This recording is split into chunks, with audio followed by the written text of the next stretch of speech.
समोर चित्र येत असेल, आता तुम्ही सांगितलं engineering, medical, merchant navy, pilot, air force, diploma, what ever it is, हे सगळं करिअर झालं. मग पण करिअर म्हणजे काय?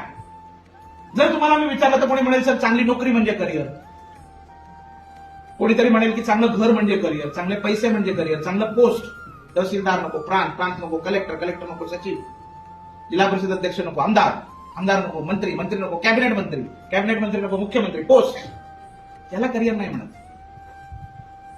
पद, पैसा, प्रतिष्ठा याच्या पुढे जाऊन स्वतःसाठी आणि समाजासाठी जर तुम्ही काहीतरी निर्माण केलं तर त्याला म्हणतात करिअर. पद, पैसा, प्रतिष्ठा याच्या पुढे जाऊन स्वतःसाठी आणि समाजासाठी तुम्ही काहीतरी नवनिर्माण करणं, याला म्हणतात करिअर. आणि याचं उत्तम उदाहरण कोणी दिलं असेल आपल्याला तर छत्रपती शिवाजी महाराजांनी. विचार करा, तुमच्या वयाचे होते महाराज जेव्हा त्यांनी ठरवलं की स्वराज्य उभारायचं. तुमच्या वयाचे.